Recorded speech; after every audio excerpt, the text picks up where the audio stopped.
Hi friends, welcome to my channel everyone a winner. എല്ലാ കൂട്ടുകാരും happy ആയിട്ടിരിക്കുകയല്ലേ?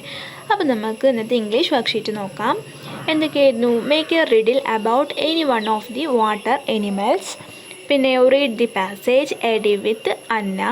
Then pick out the words and write them in correct columns. അപ്പോൾ നമുക്ക് ആദ്യം passage വായിക്കാം. A day with Anna. A day with Anna. അന്നയുടെ കൂടെ ഒരു ദിവസം. One Sunday morning Anna went to play with her friends Vrinda and Arun. ഒരു ഞായറാഴ്ച ദിവസം രാവിലെ അന്ന അവളുടെ ഫ്രണ്ട്സായ വൃന്ദയുടെയും അരുണിൻ്റെയും കൂടെ കളിക്കാൻ പോയി. And Arundhati made some paper boats for them. Aunty Arundhati അവർക്കായിട്ട് കുറച്ച് പേപ്പർ ബോട്ട്സ് ഉണ്ടാക്കിയിരുന്നു. They walked towards the pond. അവർ ആ പൊയ്കയുടെ അരികിൽ കൂടി നടക്കുകയായിരുന്നു.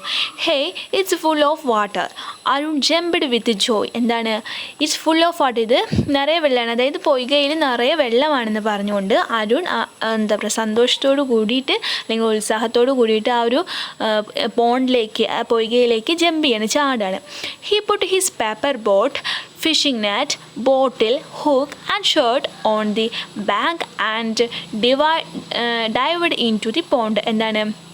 അരുൺ അവൻ്റെ പേപ്പർ ബോട്ട്സും ഫിഷിംഗ് നെറ്റും ബോട്ടിലും ഹുക്കും ഷർട്ടും ഒക്കെ ആ ഒരു പോണ്ടിൻ്റെ തീരത്ത്, ആ ഒരു പൊയ്കയുടെ തീരത്ത് വെച്ചും കൊണ്ട് അവൻ ആ പൊയ്കയിലേക്ക് ചാടി.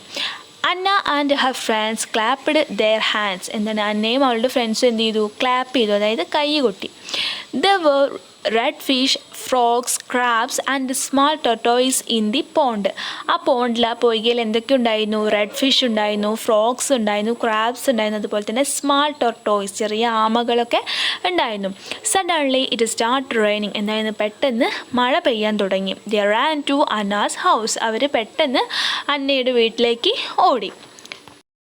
പിന്നെ നമ്മളോട് എന്ത് പറഞ്ഞിട്ടുണ്ടായിരുന്നു? ഈ ഒരു പാസേജ് വായിച്ചിട്ട് വേർഡ്സ് കറക്റ്റ് കോളമിൽ എഴുതാൻ പറഞ്ഞിട്ടുണ്ടായിരുന്നു. ഇവിടെ കോളംസ് നോക്കൂ. Name of objects, action words, characters, animals.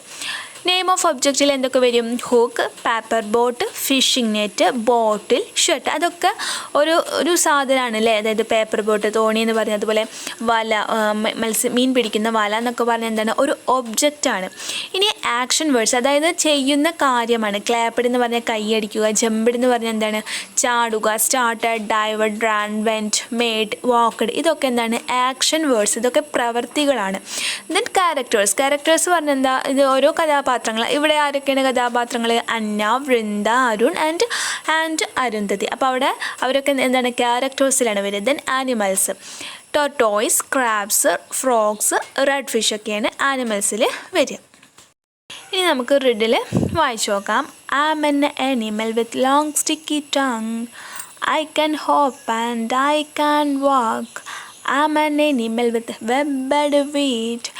I can live in water and on land. Guess who am? ആരെക്കുറിച്ചാണ് പറയുന്നത്? ഫ്രോഗിനെ കുറിച്ചിട്ടാണല്ലേ പറയുന്നത്, അതായത് തവളയെ കുറിച്ചിട്ടാണ് പറയുന്നത്. എന്താ പറയുന്നത്? തവളയ്ക്ക് എന്തുണ്ട്? ലോങ് സ്റ്റിക്കി ആയിട്ടുള്ള ടങ്ക്, നാവ് ഉണ്ട്. അതുപോലെ തന്നെ നടക്കാൻ കഴിയും. പിന്നെന്താണ്? വെബ്ബഡ് ഫീറ്റാണ്. ദെൻ വെള്ളത്തിലും അതുപോലെ തന്നെ കരയിലും ജീവിക്കാൻ പറ്റും. അതാരാണ്? തവള അല്ലേ? നെക്സ്റ്റ് നോക്കൂ. I am an animal with strong back shell. I can swim and I can walk. I am an animal with webbed feet. I can move on land in water. Guess who am I? എന്തിനെ കുറിച്ചാണ് പറയുന്നത്?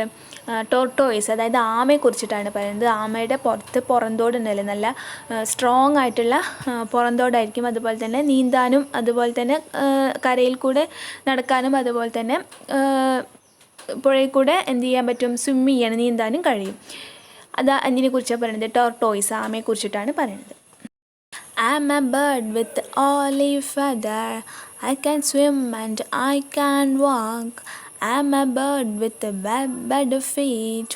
I can make sound cock-a-cock. Guess who am I? എന്തിനെ കുറിച്ചാണ് പറയുന്നത്? താറാവിനെ കുറിച്ചിട്ടാണല്ലേ പറയുന്നത്. താറാവല്ലേ കൊക്ക sound ഉണ്ടാക്കുമല്ലോ. അതുപോലെ തന്നെ ഓലിവ് വാലാണ്, അതായത് തൂവലുണ്ടല്ലോ. അതുപോലെ തന്നെ പിന്നെ എന്താ പറയണത്?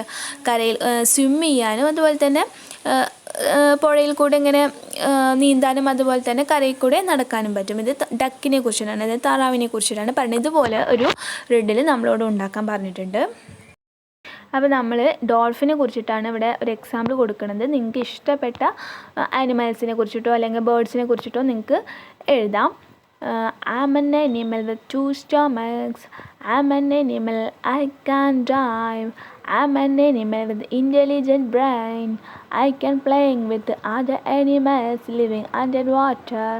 Guess who am I? ഡോൾഫിനെ കുറിച്ചിട്ടാണ് ഇവിടെ പറഞ്ഞിരുന്നത്. കൂട്ടുകാർക്ക് ഇഷ്ടപ്പെട്ട ആനിമൽസിനെ കുറിച്ചിട്ടോ അല്ലെങ്കിൽ ബേർഡ്സിനെ കുറിച്ചിട്ടോ എഴുതാം. ഓക്കെ, അപ്പോൾ ഇന്നത്തെ ആക്ടിവിറ്റീസ് ഇത്ര തന്നെയുള്ളൂ. എല്ലാ കൂട്ടുകാർക്കും ഈ ഒരു വീഡിയോ ഉപകാരമാവുമെന്ന് വിചാരിക്കുന്നു. നിങ്ങൾക്ക് ഇഷ്ടപ്പെടുകയാണെങ്കിൽ ലൈക്ക് ചെയ്യുക, ഷെയർ ചെയ്യുക, നിങ്ങളുടെ അഭിപ്രായങ്ങൾ കമൻറ്റ് ചെയ്യുക. താങ്ക്